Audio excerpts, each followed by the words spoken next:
In 1981, in a little community called Oak Grove, grass cutting was done on Thursday afternoons. It was just done that way. Thursday afternoon was grass cutting day. My dad prepared everything that I needed to cut the grass on Wednesday, and it was my job to cut the grass on Thursday. Guess what happened on Thursday afternoon if he came home from work and the grass wasn't cut? Did that mean he cut the grass for me? That's an overgrown yard right there. If he came home and found that yard on Thursday afternoon, he wouldn't do it for me. I wouldn't get out of doing it.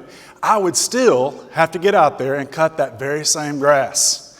My dad was a great systems thinker.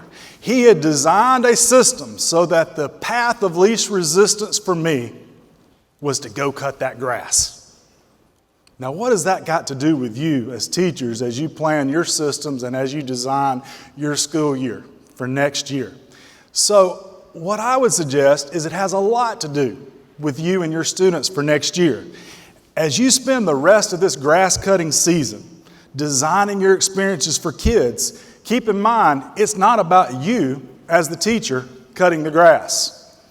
I would have very little confidence in you covering content leading to mastery on their part. I would have much more confidence on what they did. It's not nearly as important as what you do as what your students to do.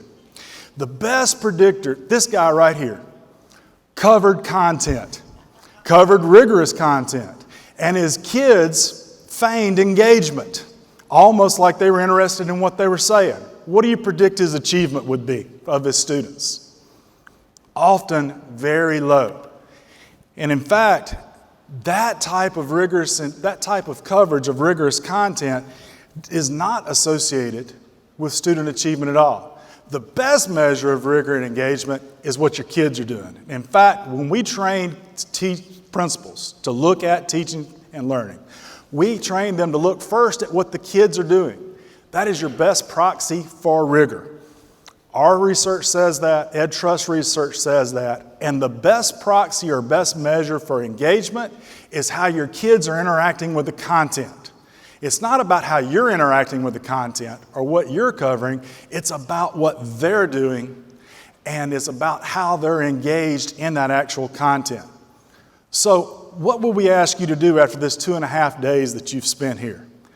I would encourage you to have the courage to go back and work with teams of other teachers.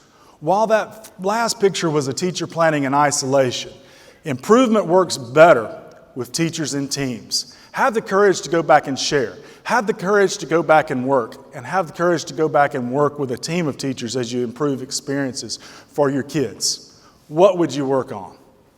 First, an assignment that's worth doing. You've gotten tools to do that over the last 2.5 days. Intersecting multiple standards, covering multiple days, an authentic task that results in a product such that the kid, if he's able to produce that product, is a good indication that they've mastered those standards. Second, help all kids to be able to do that assignment well. You've spent a lot of time designing that assignment. You don't differentiate the actual assignment. What you differentiate is your instruction. Perhaps it's the steps on the instructional ladder, the distance between those steps. Perhaps it is the time. Perhaps it is a homogeneous grouping that allows kids and allows you to target intervention.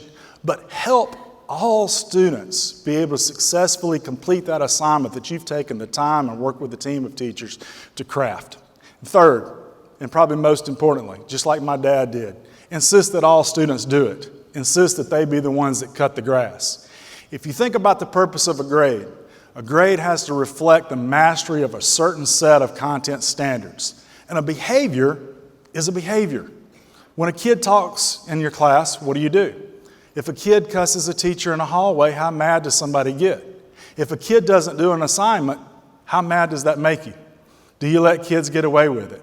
Treat behaviors as behaviors. Let grades monitor the mastery of a content of materials. And if a kid doesn't do an assignment, the grade would be, I don't know.